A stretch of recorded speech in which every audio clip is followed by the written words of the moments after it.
शांति 24 जून 2026। मातेश्वरी जी के महावाक्य। इस कर्म क्षेत्र पर कर्म अनादि चीज है। तुम्हें कर्म छोड़ना नहीं है, लेकिन कर्म योगी बनना है। जगदम्बा मां के स्मृति दिवस पर सुनाने के लिए उनके द्वारा उच्चारे हुए मधुर महावाक्य। यह सृष्टि कर्म का खेत है, जहां हर एक मनुष्य आत्मा अपना अपना पार्ट प्ले कर रही है। इसमें परमात्मा का भी पार्ट है, लेकिन वह आत्माओं के सदृश्य जन्म मरण में नहीं आते हैं। आत्माओं के सदृश्य उनके कर्म का खाता उल्टा नहीं बनता है। वह कहते हैं, मैं तो सिर्फ तुम आत्माओं को लिबरेट करने आता हूं, इसलिए मुझे लिबरेटर, बंधन से छुड़ाने वाला, गति सद्गति दाता कहते हैं। आत्मा पर माया का जो बंधन चढ़ा है, उसे उतारकर प्योर बनाते हैं और कहते हैं कि मेरा काम है आत्माओं को सर्व बंधनों से छुड़ा करके वापस ले जाना। तो सृष्टि के जो अनादि नियम और कायदे हैं, उन्हें भी समझना है। फिर इस मनुष्य सृष्टि की वृद्धि किस तरह से होती है, फिर वह टाइम भी आता है जब यह कम होती है। ऐसे नहीं कि बढ़ती है तो बढ़ती ही जाती है, नहीं, कम भी होती है। तो सृष्टि में हर चीज का नियम है। अपने शरीर का भी नियम है। पहले बाल, फिर किशोर, फिर युवा, फिर वृद्ध। तो वृद्ध भी जल्दी नहीं, वृद्ध होते होते जड़जड़ीभूत हो जाते हैं। तो हर बात का बढ़ना और उसका अंत होना, यह भी नियम है। इसी तरह से सृष्टि की जनरेशंस का भी नियम है।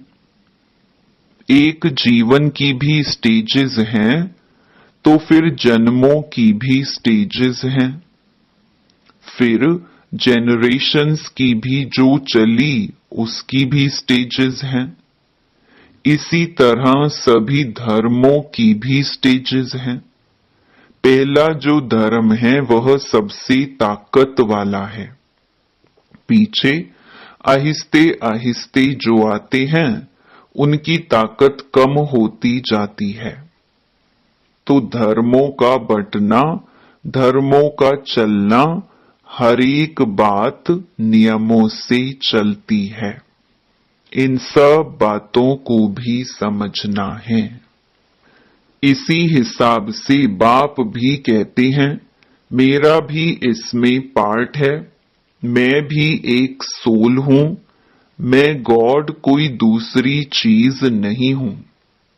मैं भी सोल ही हूं, परंतु मेरा काम बहुत बड़ा और ऊंचा है, इसीलिए मुझे गॉड कहते हैं। जैसी तुम आत्मा हो, मैं भी वैसा ही हूं। जैसे आपका बच्चा है, वो भी तो मनुष्य है, आप भी तो मनुष्य हो, उसमें तो कोई फर्क नहीं है ना। तो मैं भी आत्मा ही हूं, आत्मा आत्मा में कोई फर्क नहीं है। लेकिन कर्तव्य में बहुत भारी फर्क है। इसीलिए कहते हैं, मेरा जो कर्तव्य है वह सबसे भिन्न है। मैं कोई हद के एक धर्म का स्थापक नहीं हूं। मैं तो दुनिया का क्रिएटर हूं। वो हो गए धर्म के क्रिएटर। जैसे वो आत्माएं अपना काम अपने समय पर करती हैं, वैसे मैं भी अपने समय पर आता हूं। मेरा कर्तव्य विशाल है, मेरा कर्तव्य महान है और सबसे निराला है। इसीलिए कहते हैं तेरे काम निराले। उनको सर्वशक्तिवान भी कहते हैं। सबसे शक्तिशाली काम है आत्माओं को माया के बंधनों से छुड़ाना और नई दुनिया का सैपलिंग लगाना। इसीलिए उनको अंग्रेजी में कहते हैं हेवनली गॉड फादर। जैसे क्राइस्ट को कहेंगे क्रिश्चियनिटी का फादर, उनको हेवनली गॉड फादर नहीं कहेंगे। हेवन का स्थापक परमात्मा है, तो हेवन वर्ल्ड हो गई ना। हेवन कोई एक धर्म नहीं है, तो वह वर्ल्ड का स्थापक हो गया और उस वर्ल्ड में एक धर्म, एक राज्य होगा। तत्व आदि सब चेंज हो जाएंगे, इसीलिए उनको कहते हैं हेवनली गॉड फादर। दूसरा, गॉड इज ट्रूथ कहते हैं, तो ट्रूथ क्या चीज है, किसमें ट्रूथ, यह भी समझने की बात है। कई समझते हैं कि जो सच बोलता है वही गॉड है। गॉड कोई और चीज नहीं है, बस सच बोलना चाहिए, परंतु नहीं। गॉड इज ट्रूथ का मतलब ही है कि गॉड ने ही आकर के सभी बातों की सच्चाई बताई है। गॉड इज ट्रूथ माना गॉड ही ट्रूथ बतलाता है, उसमें ही सच्चाई है। तब तो उनको नॉलेज फुल कहते हैं। Ocean of knowledge, ocean of bliss, God knows meaning ईश्वर जानता है। तो जरूर विशेष कुछ जानने की बात है ना। तो वह कौन सी जानकारी है? यह नहीं कि इसने चोरी की, गॉड नोज। भले वह जानता सब कुछ है, परंतु उसकी महिमा जो है ना, वह इसी पर है कि हमारी दुनिया जो नीचे गिरी है वह ऊंची कैसे चढ़े।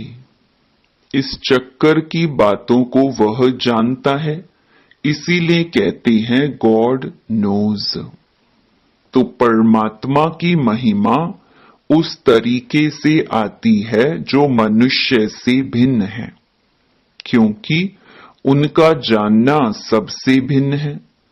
मनुष्य का जानना हद है, कहते भी हैं मनुष्य अल्पज्ञ है, और परमात्मा के लिए कहते हैं वह सर्वज्ञ है, जिसको अंग्रेजी में नॉलेजफुल कहते हैं, यानी सर्व का ज्ञाता अथवा जानने वाला है। तो जो सर्वज्ञ है वही ट्रुथ को जान सकता है। यथार्थ बातों की नॉलेज जिसके पास होगी, जरूर वह सबको देगा ना। अगर खुद जाने दूसरों को ना दे तो उससे हमें क्या फायदा। जानने दो परंतु नहीं। उसके जानकारी से हमें कोई फायदा मिला है तब तो हम उसकी क्वालिफिकेशंस गाते हैं, उसके पीछे पड़ते हैं। कभी कुछ भी होता है तो कहते हैं हे भगवान अब तू यह कर, खैर कर, रहम कर, मेरा दुख दूर कर, तो हम उससे मांगते हैं ना। उससे कुछ संबंध है ना, इसीलिए उस तरीके से याद करते हैं जैसे उसने हमारे पर कोई एहसान किया है। अगर कभी किया ही नहीं होता तो हम क्यों उसके लिए माथाकूटी करते। जब कोई मुसीबत के समय मदद करता है तो दिल में आता है कि इसने बड़ी मुसीबत के समय मुझे हेल्प की थी, समय पर मेरी रक्षा की थी, तो उसके प्रति दिल में प्रेम रहता है। तो परमात्मा के प्रति भी ऐसा ही प्रेम आता है कि उसने हमारी समय पर मदद की है। परंतु ऐसे नहीं कि कभी कोई मनुष्य का अच्छा हो गया तो कहें यह भगवान ने किया। बस भगवान ऐसा ही करता है, लेकिन उसका बड़ा काम है, वर्ल्ड का काम है, दुनिया के संबंध की बात है। बाकी ऐसे नहीं कि किसी को थोड़ा पैसा मिल गया, यह भगवान ने किया। यह तो हम भी अच्छे कर्म करते हैं तो उस कर्म का फल मिलता है। अच्छे बुरे कर्मों का हिसाब चलता है, उसका भी हम पाते रहते हैं। लेकिन परमात्मा ने आकर के जो कर्म सिखाया, उसका जो फल है वह अलग है। अल्पकाल का सुख तो बुद्धि के आधार पर भी मिलता है, परंतु उसने जो नॉलेज दी उससे हम सदा सुख पाते हैं। तो परमात्मा का काम भिन्न हो गया ना। इसीलिए कहते हैं कि मैं ही आकर के कर्म की जो यथार्थ नॉलेज है वो सिखाता हूं। जिसको कहा है कर्म योग श्रेष्ठ है, इसमें कर्म को घर गृहस्थ को छोड़ने की बात नहीं है। सिर्फ तुम अपने कर्मों को पवित्र कैसे बनाओ उसकी नॉलेज मैं बतलाता हूं। तो कर्म को पवित्र बनाना है, कर्म छोड़ना नहीं है। कर्म तो अनादि चीज है, यह कर्म क्षेत्र भी अनादि है।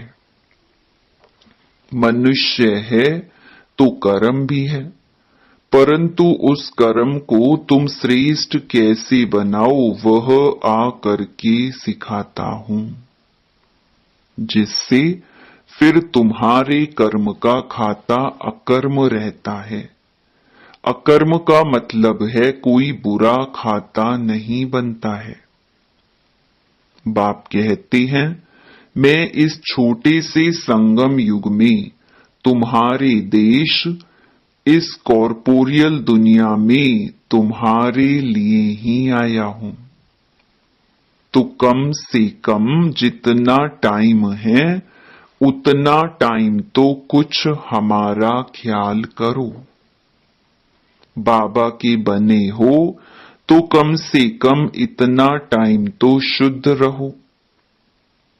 फिर तो तुम्हारी ऐसी प्रारब्ध बन जाएगी जो तुम्हें उस दुनिया में मेहनत नहीं करनी पड़ेगी। अभी थोड़ी मेहनत की बात है, अभी तुम कैसे भी करके मर मिट करके भी पवित्र रहने की प्रतिज्ञा करो। अपनी दृढ़ता रखो, अपनी धारणाओं में रहने का पूरा प्रयत्न करो। बाप तुम्हें साफ साफ बतलाते हैं, तुम सिर्फ इतने थोड़े टाइम के लिए यह मेहनत करो।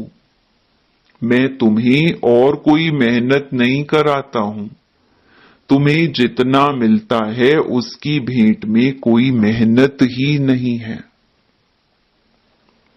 ऐसे नहीं सिर्फ कहते रहो कि मैं यह करूंगा वह करूंगा, दुनिया क्या कहेगी वह क्या कहेंगे। अरे दुनिया क्या कहेगी छोड़ दो इसे। अभी यह दुनिया ही जाने वाली है, अब तो मौत सामने खड़ा है। तुम इतना लंबा चौड़ा जो बनाकर बैठे हो यह सब वेस्टेज कर रहे हो। अभी बाप कहते हैं उस वेस्टेज को बचाओ, इस शरीर निर्वाह के लिए जितना चाहिए उतना भले करो, जितना तुम्हारा क्रिएशन के साथ हिसाब किताब है उतना करो। मैं कहां संभालूंगा, इसे तुमको ही संभालना है। जो जरूरी है वह तो तुमको फ्री करता हूं, लेकिन अभी यह जो एक्स्ट्रा रच रहे हो उसके लिए मना करता हूं, क्योंकि अभी वह तो गिरना ही है। क्यों अपना फालतू समय गंवा रहे हो? इन फालतू के झंझटों से ही तुम दुखी हुए हो। उन झंझटों से तुम कैसे छूटो वही तो तुम्हें बतलाता हूं। फिर भी बैठ करके अनेक बहाने लगाना यह कहां की रीति है। फिर बाप भी कहते हैं कि देख लेना, अभी अगर मुझे सीधी अंगुली नहीं देते हो, हाथ नहीं देते हो, तो फिर मैं ऐसे नाक पकड़ के ले चलूंगा। नाक पकड़ेगा तो फिर दम घुटेगा, फिर दुख होगा, सजाएं खानी पड़ेंगी ना।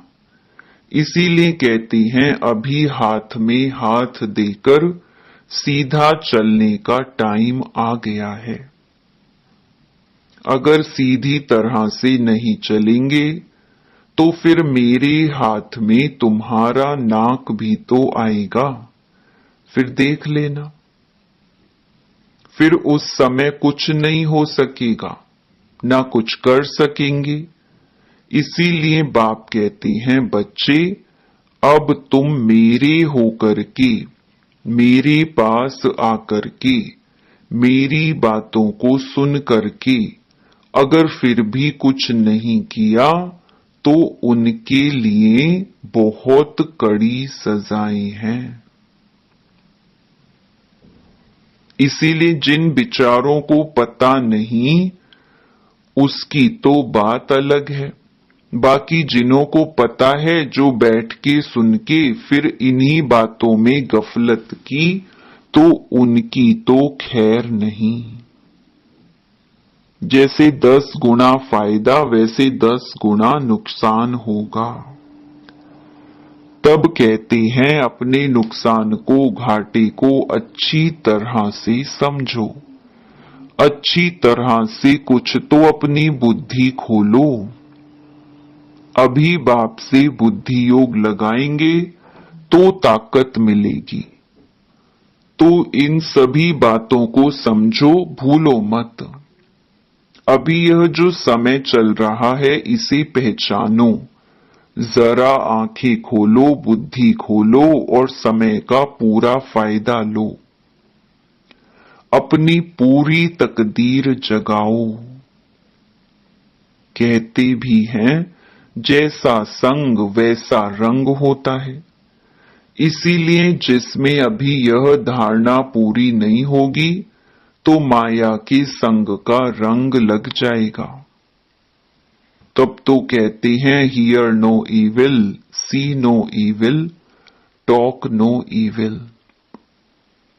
कई ऐसे इविल्स हैं जो यहां भी कईयों को छोड़ते नहीं हैं, फिर एक दो के संग दोष में आ जाते हैं। तो कहते हैं ऐसे संग दोष से बचे रहो।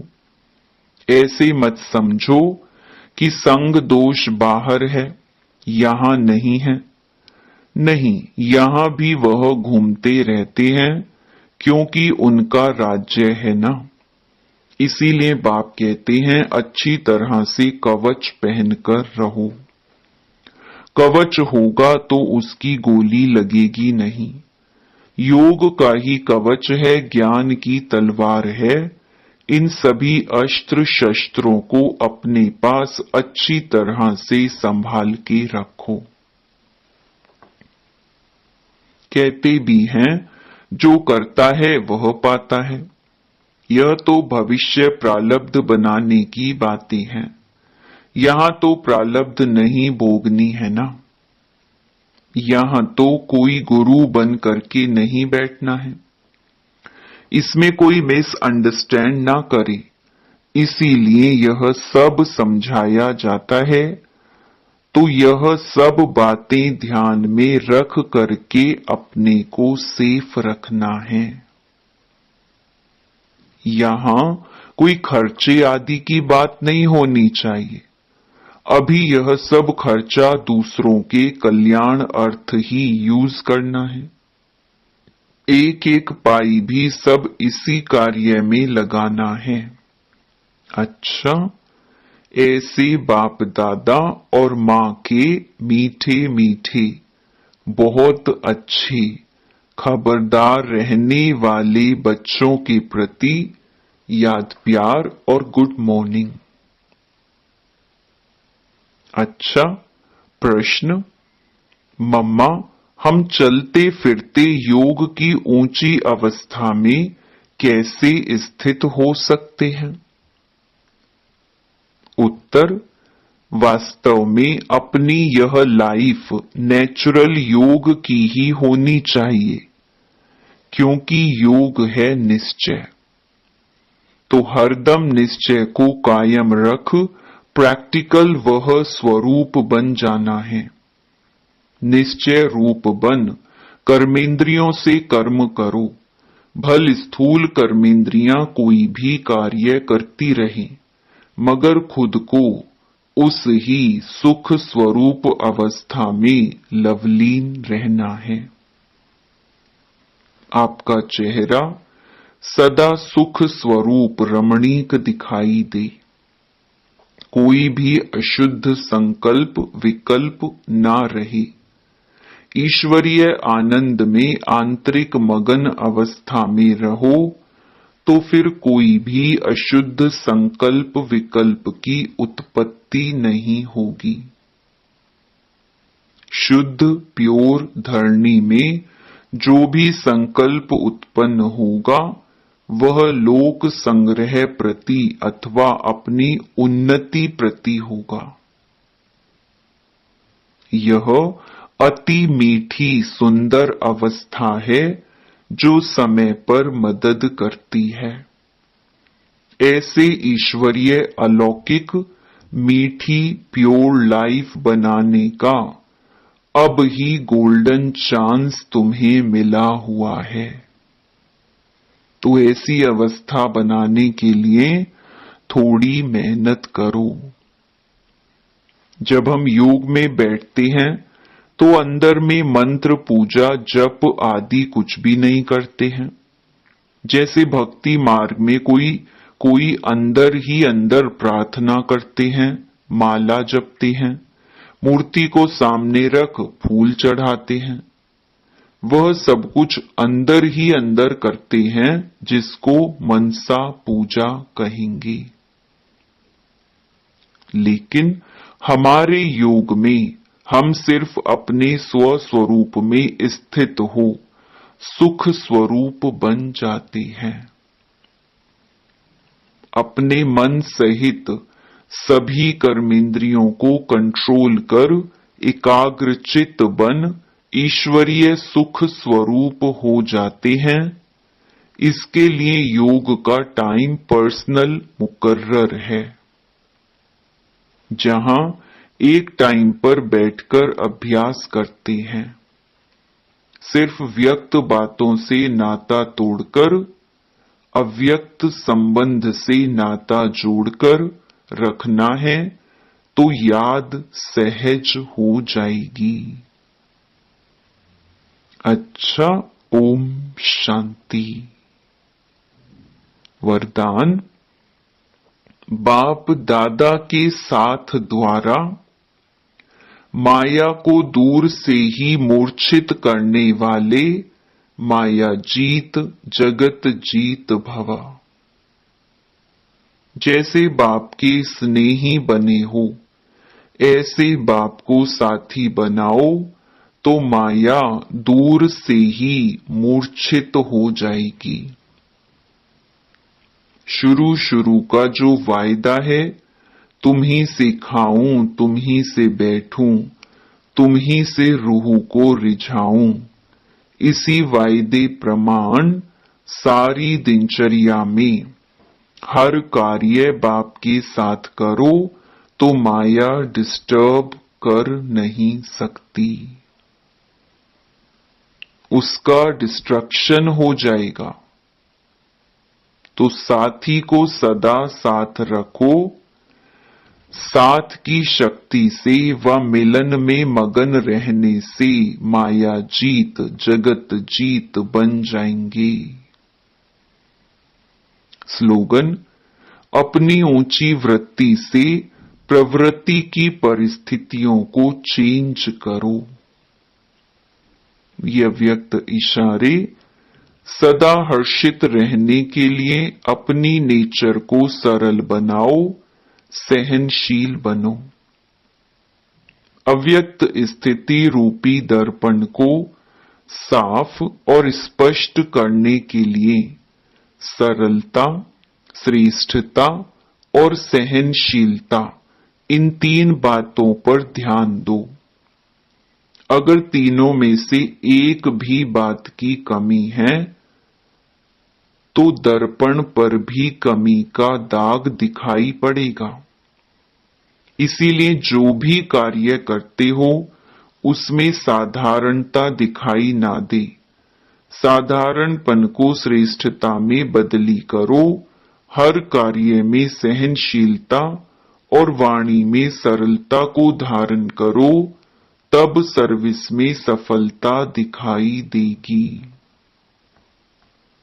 अच्छा, ओम शांति।